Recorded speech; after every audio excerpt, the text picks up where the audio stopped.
Hi there, I'm John and welcome back to my YouTube channel. And if you are new here, welcome. I'm John from Nigeria, and on this channel I review books, do the occasional book reviews, book tags, book hauls, everything bookish here. So if that's your thing, please stick around. And if you're a fan of written book reviews, essay length written book reviews, I write for the website Life on Books. I'll put it up here so you can check that out.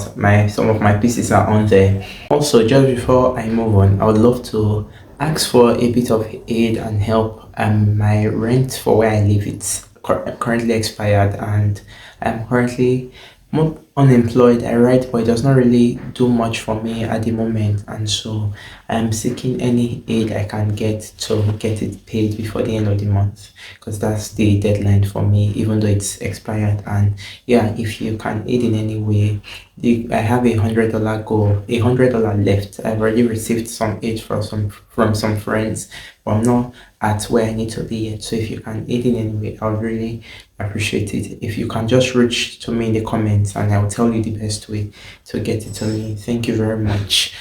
But on to the wrap up. This is already the end of January, towards the end of January, and it has felt like 5 months in 1 month, because I was thinking to myself, I've been back here since the 5th of October, and it has just felt excruciatingly long. But also, I don't know, I kind of appreciate it this time because of the aforementioned reason, since it seems like it's slowing time for me.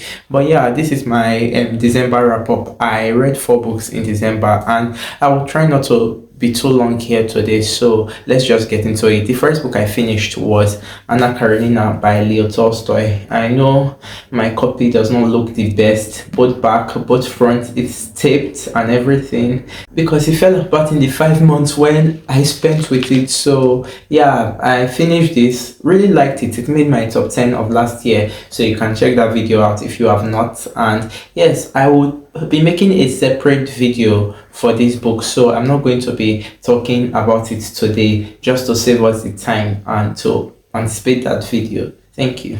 Not me saying thank you like it's some sort of presentation, but the other book I finished was also a book I had been reading for 5 months, maybe 6 at the end of December, and it was Wording and Civil Disobedience by Henry David Thoreau. Thoreau was a philosopher I found out about from the book The Midnight Library. I read it back in 2022 or so. I disliked it heavily, but then I found out that when I went to the book fair a few days later, it was my birthday, I saw that wow, they had this author whose name I saw in that novel, and I just thought to get it because I read a bit of, not really a bit, I just scrolled through, saw some passages, and I was like, oh, I could like this, even though I see that it's like major non-fiction and just a bit of philosophizing of one man. But yeah, it's 2 pieces in one. It's the Wording, the book itself, and Civil Disobedience, which was an essay he wrote after he got arrested and released for refusing to pay taxes that aided like slavery in his state at the time. But yes, on the book, this was a lot. It was, especially, I think the bulk of it is Wording, because Civil Disobedience is just like a less than 20 page essay. But for Wording, it's Thoreau documenting his 2-year stay in Wording, the woods in the state where he is at. I think it is a state in New England, but it's blank. I'm blanking out on it now.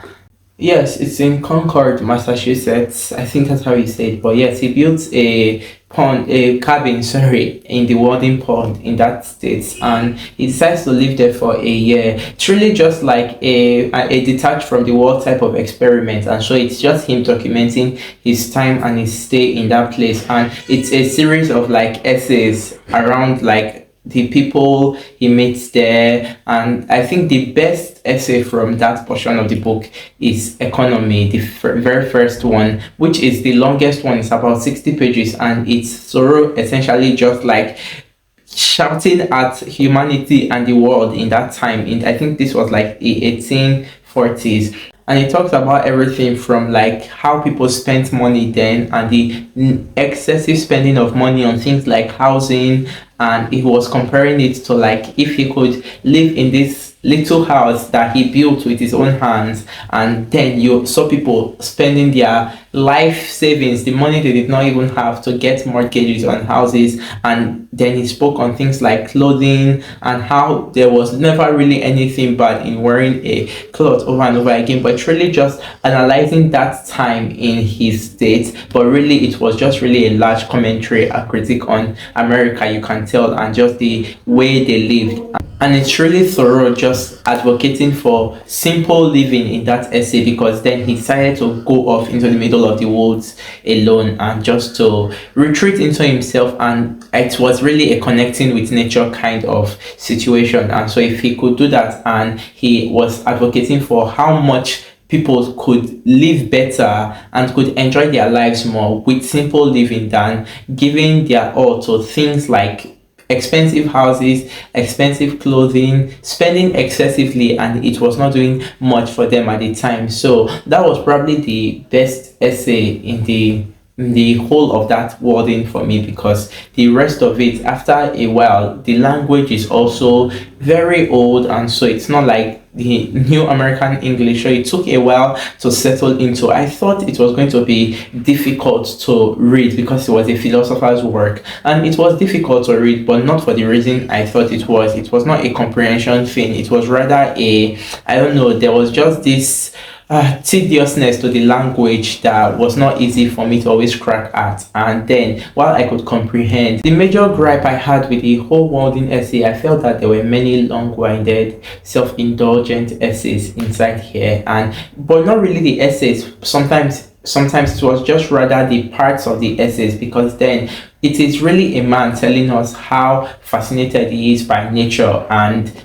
this place he went to stay is in all of nature, and he's describing everything he sees. We get, besides the economy essay, we have the essay Where I Lived and What I Lived For. There's the next one on reading, there's the next one on sounds, on solitude, on visitors, on a bean field where he stayed around the cabin he built. There's the village, the ponds, Baker Farm, higher laws, brute neighbors, housewarming, former inhabitants, and winter visitors, winter animals, the pond in winter, spring. Then there's the conclusion, then on to civil disobedience. This is just like the content of the wording essay. So it's everything that happens and everything that he observes regarding the village and regarding like his stay in the woods around the 2 years where he stays there. And so it's him telling us about the things he's fascinated with, what keeps his time, what fills his time from reading, how he thinks of solitude and how it's vital to the human, and like it's examining the visitors that come to see him in the woods. And it's just, he's a very witty man, because he has just like this very strong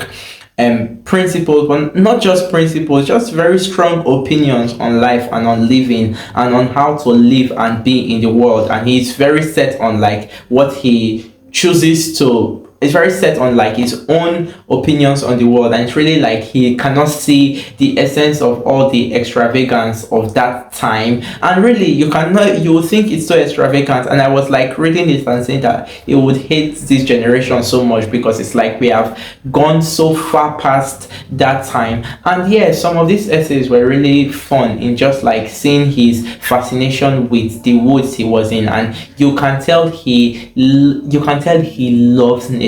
It is admirable to see how much he loves nature, how he talks about it, how he writes about it, how he writes about the things. But then there's just the parts of it that just feel too, I don't know, too for him and for him alone, because then it's not like the reader is not able to come in very easily. And it's like we can say you are fascinated with nature and we love it for you, but then there are points where I felt it could have been shorter. There are points where things could have like been cut down. There are some essays I felt could have been taken out. Just reading those parts were so frustrating, because then I could not fault him being like in love with nature, but then there were just some parts of it that were just like inaccessible, and the language on top of it was just making it more tiring to read. So it kind of took me months before I got to like I got past wording, because this part, civil disobedience, it did not take like 10 days, even though it took a while, but it did not take so much to finish, because then I was past the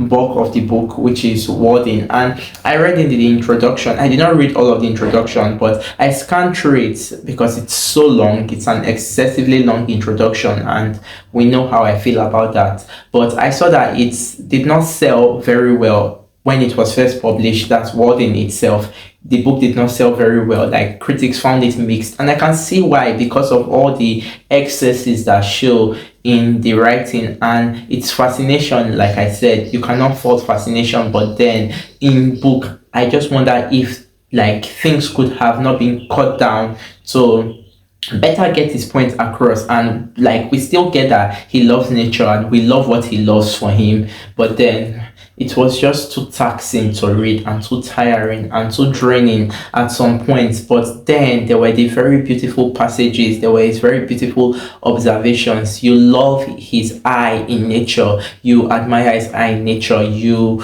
are pleased that there's somebody like this who talks about nature the way he talks about it. And then it is like, it is just the imbalance for me. It is the, like, we can get it, but it's so frustrating as well. But yes, I liked it for the most part, yes, even though it was very frustrating. Then civil disobedience, like I mentioned, looks at him refusing to pay tax for, like, the tax contributed to like the slavery of the time. And it's really just talking about humanity, and like I think it was around the time where getting towards the point where slavery would be abolished, and he was thinking of the human conscience. And it's like, if your tax would contribute to something like this, fund slavery in this way, was it not better, like, you could easily choose to not pay the tax? And yes, it's just those moral ideas, and just like, it is really an essay that examines morality, and just like human in relation to morality, and the things we can decide to forego, even though the government says like there's this danger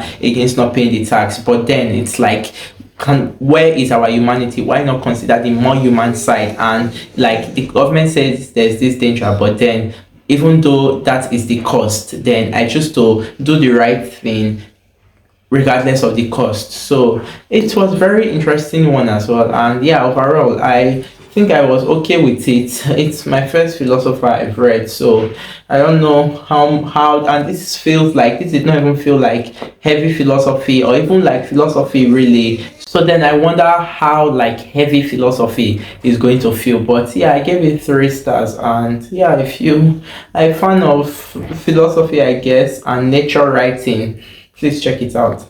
The next book I finished was Vladivostok Circus, which I mentioned in my honorable mentions, also in the 2024 best books video. And I read this with a friend, and this is my 3rd Showa Dusapin novel. We have read everything she has translated to English, and it follows a woman who gets like a kind of gig. It's a little job. It's set in Russia, and she gets this job at a circus to come and like make clothes for them. She's a costume designer, that's what she studied in school. And so she goes over to the circus, and it is how she kind of blends into this very little group, because the circus is closing for the holidays. It's set around November to December. And so the major cast of characters are the 3 stunt performers who she's making the costumes for, and then we have the kind of the manager of the place. And the manager, he's the one who coordinates their stunts for them, but he also kind of manages the circus. So it's these 5 people throughout most of the book, and it's just like how they kind of learn about each other, and it's her going there, it's kind of invading in their space and learning about them, and them in turn learning about her. And like every Showa Dusapin novel, it is very quiet, it is very cozy, it is appropriate for the winter. Like, it's maybe your holiday picks. If you're going to do holiday reads ever, just pick Showa Dusapin every year. And yes, but of all our novels, this one has like, I think like Winter in Sockshot, this is the most like that, in the terms of like no major plot. Unlike the Pachinko Parlor, there's like the very heavy underlying theme of history and heritage. But with this one, it's just kind of like a fitting in a place, like going to a place and trying to belong there. And so it's how our main character Natalie gets to learn about these people, and from the conversations they have with each other, while at the side we see like them preparing for this major competition in another part of Russia called, I think, Yud. I don't know if that's how you say it, but they are preparing for it, so they are going to travel over to that part of Russia for the competition. And so it's the days leading up to that major competition that we see, and we just get like their activities, the preparations, and their downtimes where it's conversations, and it's just really like all these simple things of life. But then the way it just captures like people coming together and just like, I don't know how to put it, but it just struck such a chord in me, and I think this is one of maybe my favorite Shua novel I have read. I've said it over and over on this channel that I will read anything she releases, because even though you do not love it so much, you do not dislike it at all, because then it still offers something, offers a look on life, offers a look on just like personhood and being. And so I adored the little package it was and everything it had to offer. And so it's a very short book. If you are looking for a short read or something, a cozy read, this is my recommendation.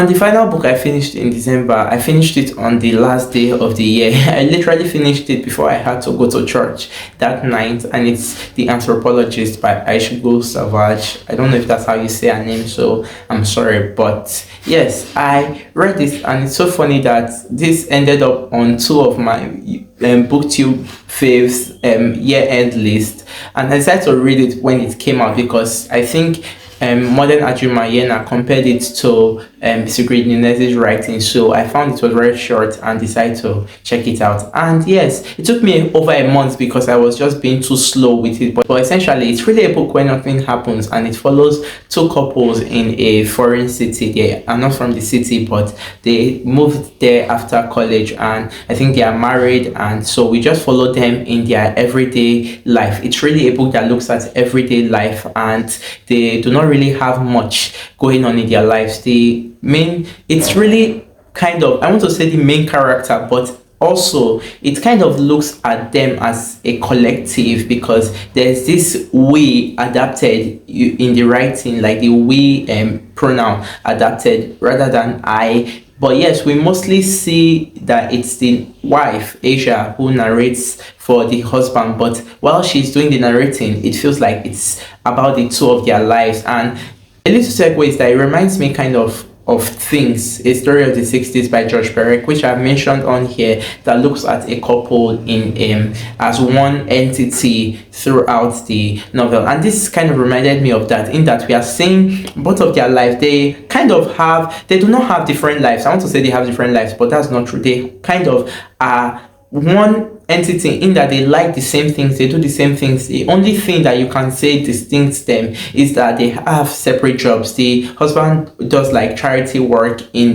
somewhere in the city, and the wife, Asia, she is a filmmaker, a documentary filmmaker. So she has gotten like this little money from a prize or something. And the novel begins where they are deciding to move, and they are deciding to look for like a house, because in her words, they want to make their life more sturdy, they want to make their lives more sure, they want to solidify their lives. These are words that are repeated over and over through the novel, making the life sturdy, making the lives solid, and it's just like that is their goal. So the novel is really us seeing their everyday lives, while we have these little chapters interspersed between where they are going to look at houses, going from places to places looking for houses, and they are deciding that they are at a point where they are ready to take that big leap by buying a house. And also there's the idea of societal expectations, because they are from kind of where we do not necessarily know where they are from, and we do not necessarily know where they are like the city they are in, because it's never named, but we know they are from like a foreign country that has culture and that has heritage. So because there's a point where we have the main character, Asia, she's being talked to by her grandmother, and she's saying she wants to film the park, because her current project is going to the park every day to film the regular occurrences, people coming there. And we have these chapters after, like once in a while, where it is an interview of a person who comes to the park, a daily visitor, and it's just like tagged in the park. So which it's her asking them questions, and so she tells her grandmother that she wants to film daily life, and the grandmother says something like, Asia, we named you after a continent and you are filming a park.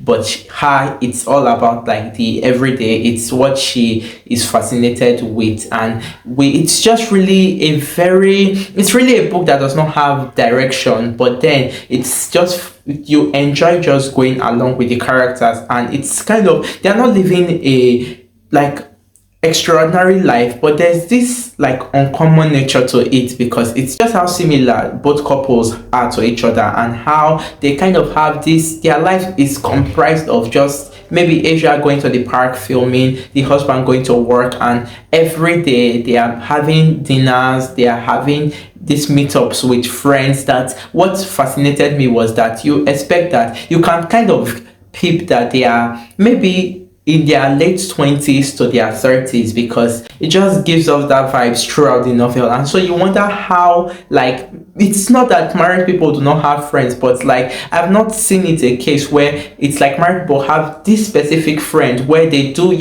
that idea of a friend group. It's really when you are unmarried and when you are single. So you would not expect that these married people, they have, it's kind of a friend group, but it's with one other friend that they do everything with, that they hinge their daily activities on going out with. And so I just found it so spontaneous and odd, and not like I've not seen anything like this, like even in real life. So I was fascinated by her choice to like tell this story in this way, of this couple living an ordinary life, but that feels so unusual in a way. And I think that kind of adds to the idea of wanting to solidify their lives, also seeing that their parents are expecting like children soon, and asking that it's been years, so when are the children going to come, and things like that, that you expect from very traditional homes. It happens here an extreme lot. So I just found myself fascinated with just the general malaise of the story, and nothing happens, it does not go anywhere, but then it's just like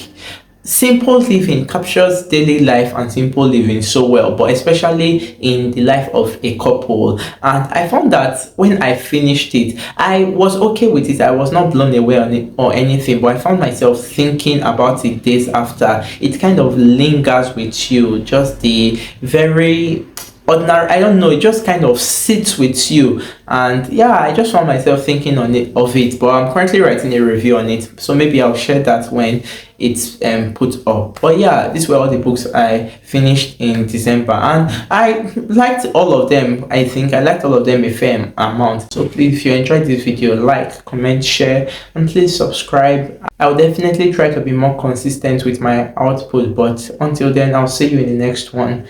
Bye.